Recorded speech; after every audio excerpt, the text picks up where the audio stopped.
Hey guys, this is Aaron with Harmony Canine Training. I've got Carmine. He's a 7-month-old Cane Corso, and we're gonna condition him to the e-collar.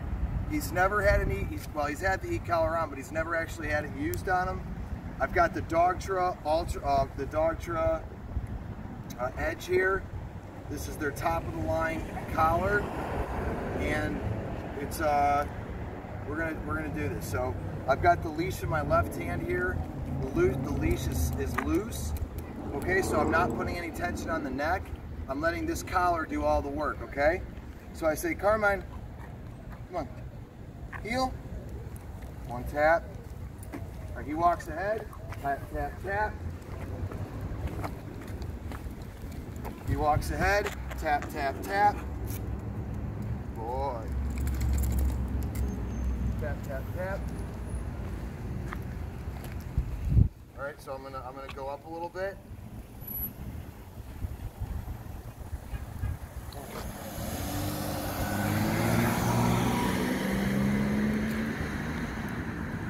So this is where I want him. Tap, tap, tap.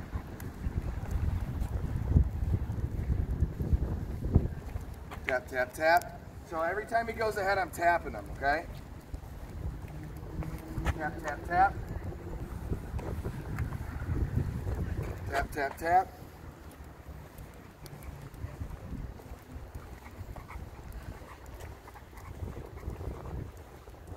Hold on one second.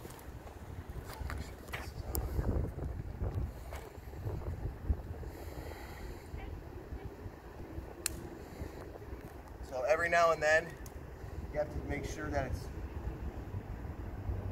fitting right. And I think it was a little loose.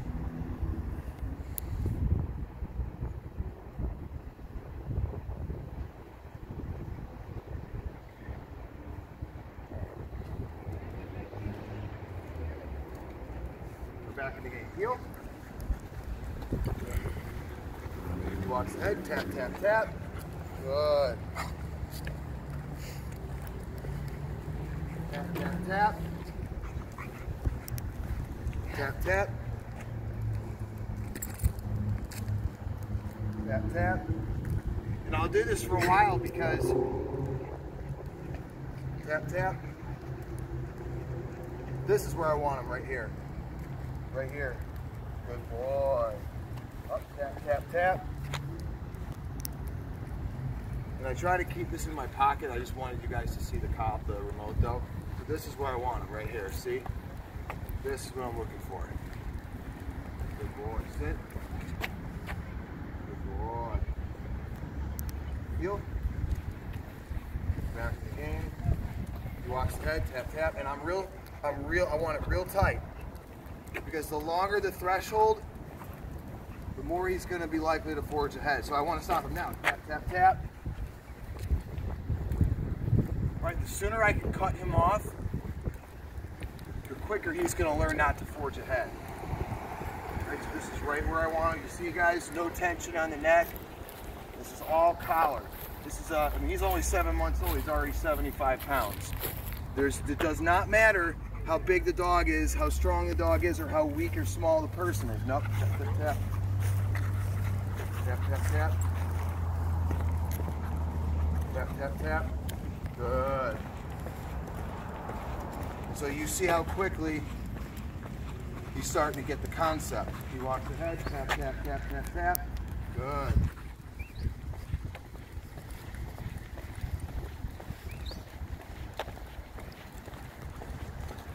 Tap, tap, tap.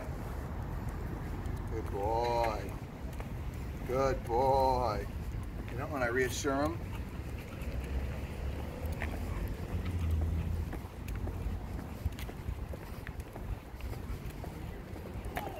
Tap, tap, tap. Now guys, this is the right hand turn, right? Oh, it's our second video will be the left hand turn. How to do that. Right now I just want to I want to make it really simple for people. Tap, tap, tap. I'm going to put it up a little bit. I'm at level 23. All right. So the point here, tap, tap, tap.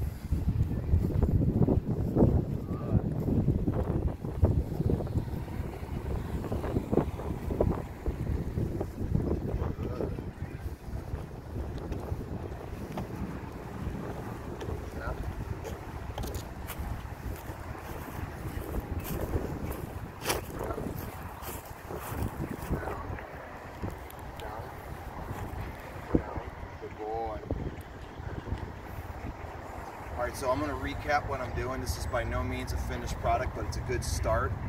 I like to keep my sessions short, 5 to 10 minutes. It's a lot of stress on the dog, not physically, right? Because I'm at level 23 out of 127. This is the most powerful e-collar that Dogtra makes. This is a commercial grade, heavy duty, top of the line collar. This is you could fit up to 4 dogs on here. And my purpose and why I'm doing this short is because it's a lot of psychological stress for the dog.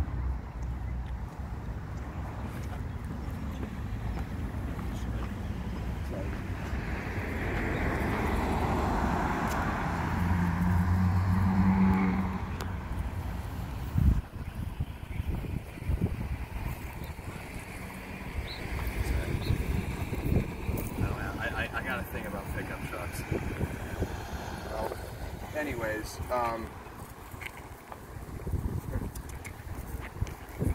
want to keep down.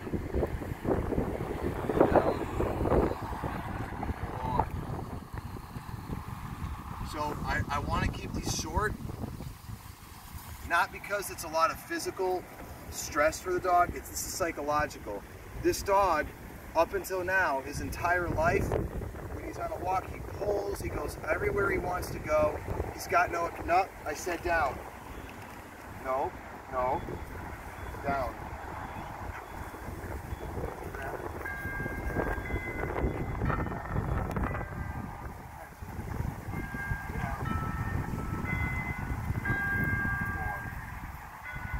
He's still really new with the collar. The obedience will have to be cleaned up, but this dog's very green, as you can see. This is the first time I've ever used the collar with him, but he did really well the first time. What I want you guys to take away from this, though, is that this is psychological stress, okay? It's not physical. I use very light amounts of pressure. What's going on with him is that he has never been on a structured walk. So this is the first time he's ever had this. So now he has to follow my leg, and every time he disconnects from my leg, he gets corrected. It's a mental exercise. You guys want to know why you take your dog for a 5-mile walk on a retractable leash or a harness if the dog's not tired out, because you're not working the dog's mind. Okay, this right here, you can take a 10 to 20 minute walk, you're working the dog's mind, and I can guarantee you it's going to have drastically more positive, beneficial effects in terms of his overall behavior in the house than it is by taking him for a 5-mile unstructured walk where he's just aimlessly walking. And you see, this dog's done. It's not because I pressured him that much, it's because he has to focus that entire 5 to 10 minutes I did it. You know, ask yourself this question. Think back to yourself when you were in school, in high school. Like, a lot of people don't like math because it's boring, okay? And the way that most of the teachers, quite frankly, are not very effective, right? They don't make it practical to your real life, so a lot of people struggle with it. You know, if you go to gym class and you're playing dodgeball, even though that's probably, toxic masculinity these days, but when I was growing up, we played dodgeball. You did that for an hour versus when I had fun, versus being in algebra class for an hour. What drained me more? It was algebra class, because I have to sit still and focus on something that's difficult. That's the same thing here. But we try to make it fun for them, because in the long run, it's going to be able to give